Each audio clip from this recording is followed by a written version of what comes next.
Amid escalating tensions between Poland and Russia, Prime Minister Donald Tusk, a staunch critic of Moscow's actions, put forward a bold and strategic proposal. His initiative aims to safeguard the Baltic Sea, a vital yet vulnerable region, from the growing threat of Russian sabotage.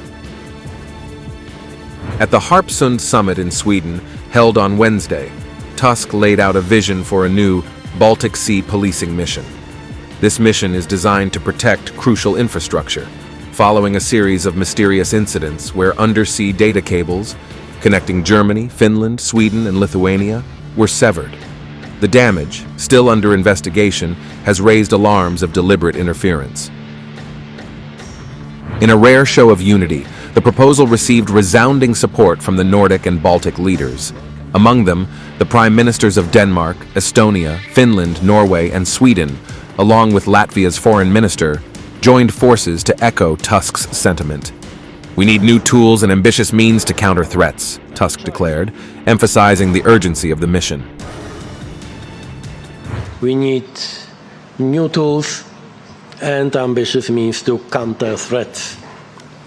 This is why I propose today to create a Baltic Sea policing mission. In the Baltic Sea, I am really happy that my colleagues found it interesting. The summit's timing could not have been more significant. Tensions between Europe and Russia have reached a boiling point, particularly after a series of alleged sabotage operations. Tusk didn't mince words, referring to the severing of cables as an act of sabotage with clear Russian traces. The investigation, led by Swedish and Finnish authorities, continues to unfold, but Tusk's words have already resonated across Europe. Not here to judge who is responsible for this act. My private opinion, but it's my private opinion, is that if something looks like sabotage, it's a sabotage. But maybe it's just maybe I'm oversensitive.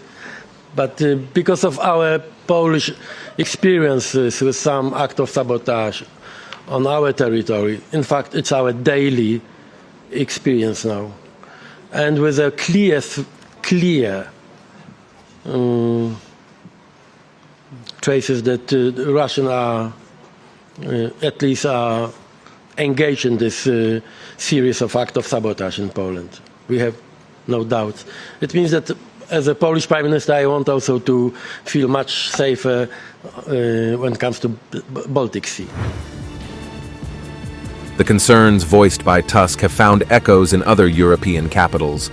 Germany's defense minister, Boris Pistorius, called the cable incident a stark example of Russia's growing hybrid warfare tactics. Meanwhile, the Kremlin dismissed such allegations, labeling them ridiculous. But the war of words only amplifies the gravity of the situation. Yet Tusk's warnings go beyond immediate threats. His words, more than a call for action, reflect a broader vision for Europe's future. With increasing uncertainty over the United States' role in global affairs, Tusk stressed the importance of Europe standing on its own 2 feet. "We are unable to predict how American policy will evolve in the coming months," he said, emphasizing Europe's need to take proactive steps in confronting Moscow. It's obvious that Donald should trust another Donald. We have no other choice, I think. Europe must be, and I think it's clear, not only among us, but also our colleagues, everyone who was in close contact with the president-elect is absolutely sure that this is what we need today. I mean, to build Europe again smart and self-sufficient and ready to, if needed, also to replace at least a part of American support for Ukraine. Tusk's remarks hint at a deeper, more strategic shift in Europe's approach to global geopolitics. As the European Union grapples with mounting security concerns and shifting global power dynamics, the need for a more autonomous and assertive Europe has never been clearer. This, Tusk suggests, is Europe's moment to redefine its place on the world stage.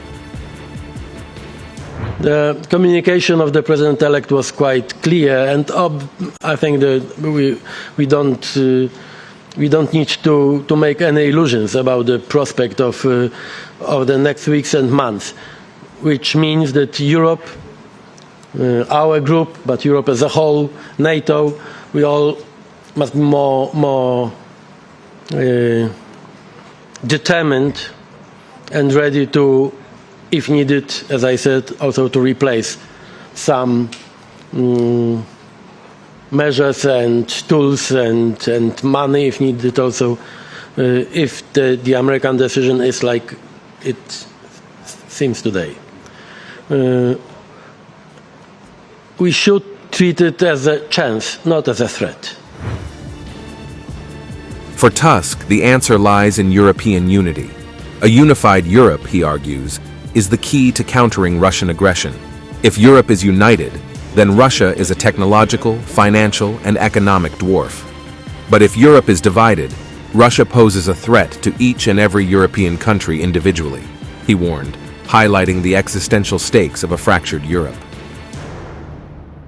The Baltic Sea, a region bordered by 9 nations including Russia, is more than just a body of water.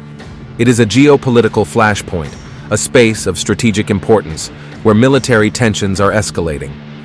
With Russian naval fleets stationed in St. Petersburg and Kaliningrad, the region faces a growing array of security challenges, amplified by Russia's hybrid warfare strategies since the outbreak of the Ukraine conflict. As the summit concluded, Nordic and Baltic leaders pledged a united front in the face of both conventional and hybrid threats. Their joint statement underscored the need for Europe to constrain, contest, and counter Russia's aggressive actions, and to hold Moscow accountable on the international stage for its alleged provocations.